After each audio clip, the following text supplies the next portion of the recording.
Today, we will cover the series That Time I Got Reincarnated as a Slime. Let's begin. In modern-day Tokyo, a 37-year-old salaryman called Satoru lives an ordinary life. He is mostly satisfied even though he has never had a girlfriend. Satoru meets up with his work colleague called Tamura and his girlfriend. While they're walking around, a hooded man suddenly appears and targets Tamura.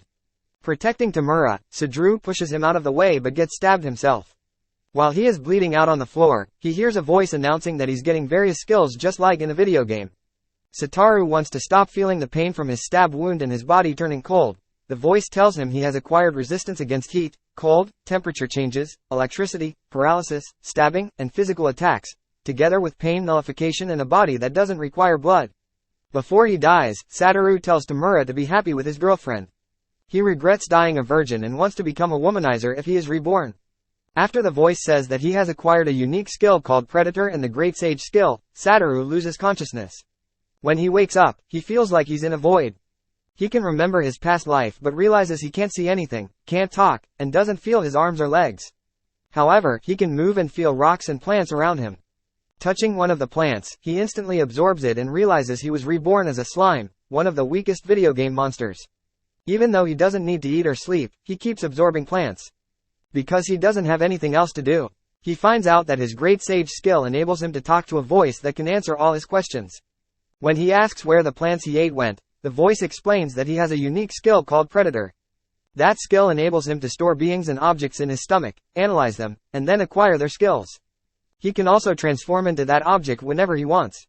Giving his skill a try, he analyzes the plants he ate and finds out that they are medicinal hypocrite herbs that only grow in areas rich in magic tools, the material that makes up all magical beings. Because he has nothing else to do, Satoru decides to gather all the hypocrite herbs in the cave and make lots of healing potions inside of his body. Afterward, he starts gathering valuable magic ore, but he doesn't look where he's going. Falls down a flight of strange stairs. Even though he doesn't feel pain, he finds out he can take damage. Luckily, he has the self-regeneration skill that quickly heals him. Suddenly, Satoru hears a deep voice talking to him in his head. Realizing Satoru can't see him, the voice's owner offers to give him the gift of sight. If Satoru promises that he won't get scared of him and run away. The mysterious person has been sealed in the cave for 300 years, and he has been bored the whole time, wanting someone to talking to him. Using his thoughts, Satoru agrees to the conditions, and the voice teaches him how to feel the magicules around him, helping him acquire a skill called Magic Sense. Using his new gift of sight, Satoru looks at the owner of the mysterious voice and realizes he's a gigantic, scary dragon. The dragon introduces himself as Veldora the Storm Dragon, one of the only 4 true dragons in this world. Veldora tells him slimes usually can't think, which makes Satoru something called unique, a being with extraordinary abilities. Veldora also tells him that people from other worlds sometimes visit, but that he's the first known person who has been reincarnated into this world from another one. When other worlders visit this world, they also always gain special abilities. 300 years ago, Veldora destroyed a whole town by mistake. A powerful female hero then defeated him and used a skill called Ultimate Imprisonment to seal him inside a cave. The hero also called herself a summon, which means she has been summoned from another world by mages and used as a powerful weapon that can't defy their summoner. Hearing his story, Satoru asks Veldora if he wants to become his friend. Veldora has too much pride to accept directly, but Satoru manages to convince him, saying he'll never return to the cave if he doesn't become his friend. Since Veldora is his friend now, Satoru wants to help free him from the cave. Using his Great Sage skill, he figures out they could remove his prison if they first analyze it from both the inside and the outside. Before they start, Veldora wants to give Satoru a name. Since he doesn't have one in this world, he gives him the name Rimuru and explains that he gave him his protection by naming him. Veldora then tells Rimuru to make up a kind of family name for the two of them that will signify that they are equal. Rimuru comes up with the name Tempest, making them Jura Tempest and Rimuru Tempest. From then on, as soon as Veldora spoke the name Rimuru Tempest, Rimuru feels like that name became engraved upon his soul. The same happens to Veldora when Rimuru speaks his new name. Veldora lets Rimuru absorb him together with the ultimate imprisonment, so they can both start analyzing it to break it someday. In the great forest of Jura, where Rimuru's cave is located, there are several countries in the kingdom of Blumen. A minister called Variard and a guild master called Fuse are troubled because Veldora disappeared from the cave he was sealed in. They think the other monsters in the forest might unite and attack the humans. There is also the chance that the Eastern Kingdom will try to conquer the provinces surrounding the forest. Since they couldn't reach them while Veldora was sealed nearby, Fuse agrees to do Variard a favor and investigate the forest and the Eastern Kingdom's plans. Back in the cave, Rimuru wanders around for days trying to find an exit. On his way, he acquires different skills like the ability to swim and launch blades made of water. Encountering different enemies, he defeats them, absorbs them, and gets even more skills. Defeating a bag, he uses its ultrasonic wave skill to give himself the ability to speak. Several weeks later, he finally finds a huge gate. At that moment, the gate opens and a party of adventurers enters the cave. Rimuru hides, and while the adventurers go deeper inside, Rimuru escapes outside. While Rimuru is exploring the great forest and enjoying its sights, a group of goblins finds him. Having sensed an unusually powerful monster, the leader of the goblins takes Rimuru to their poor rundown village and asks him to help them. When the goblins' god disappeared a month before, the area's monsters became unusually active and started harassing them. Rimuru realizes the goblins' god was Veldora, who has been keeping monsters away from the nearby goblins until he absorbed him. Without Veldora's protection, the dire wolves have been attacking the goblins with their overwhelming strength and numbers, causing the deaths of many of them. Their most powerful warrior, who was one of the elder sons, died too. Seeing the goblin situation as desperate, Rimuru seriously thinks about helping them when they bow before him and offer him their loyalty in exchange for his protection. Rimuru realizes he can't decline anymore and agrees to become the goblin village's guardian instead of Veldora. Visiting the tent where the wounded goblins are, Rimuru quickly envelops each of them in his body and completely heals them using the healing potions he made previously.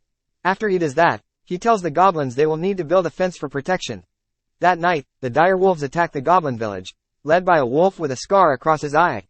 The goblins' new fence stops the wolves in their tracks, and Rimuru tries telling them to leave them alone, but they don't listen to him and attack. The goblins, using bows and arrows, bravely protect their village together with traps that Rimuru has set. Underestimating Rimuru, the leader wolf runs towards him to attack him, but gets caught in a sticky thread trap. Rimuru then uses his water blade skill to cut his head off. Seeing this, the other wolves stop their attack.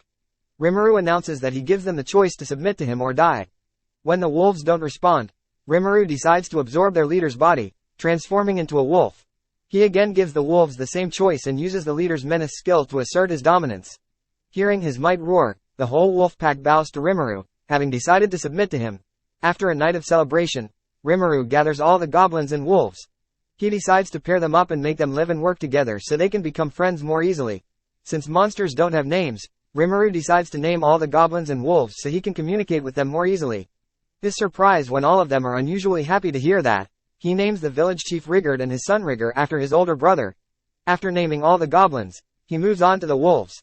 Even though Rimuru killed their leader, it turns out none of the wolves are holding a grudge against him, not even the leader's son, a wolf with a star-shaped patch of fur on his forehead. He decides to name the wolf leader's son Ranga and even gives him the family name Tempest. However, once he does that, he starts feeling weak. He realizes that giving names to monsters uses up magic energy, and he has to take a rest to recover it. 3 days later, Rimuru finally wakes up and finds that Rigard, the old village chief, suddenly looks incredibly muscular and healthy. Rigard explains that when someone gives it a name, a monster's rank rises and it evolves. All the wolves and goblins in the village evolved in the same way, becoming strong and healthy. The male goblins evolved into hobgoblins and the female goblins into goblinas. Talking to Ranga, Rimuru finds out that all the wolves evolved even though he only named Ranga because all dire wolves are united as one. Ranga even renamed the entire clan the Tempest Wolf Clan. Gathering all the goblins and wolves, Rimuru gives them 3 rules he would like them to uphold. They can't attack humans, they can't fight amongst themselves, and they can't bully other races. Trusting Rimuru's judgment, the goblins and wolves accept his rules. Rimuru appoints Rigard as the goblin lord of the village and gives jobs to all the goblins. He forms a team for protecting the village and a team for gathering food. But he doesn't know how to solve the problem of building new houses and making clothes, since the goblins aren't very good at it. On Rigard's suggestion, Rimuru decides to visit the dwarven country of Dwargan and look for skilled dwarves to help them out. Taking the number of goblins and tempest wolves with him, Rimuru departs toward Dwargan. On their way there, they take a break at the Emerald River. Rigger reveals that his late older brother got his name from a passing man called Gelmid, who was an officer in the Demon Lord's army. Rimuru once again asks Ranga if he feels like he wants to avenge his father.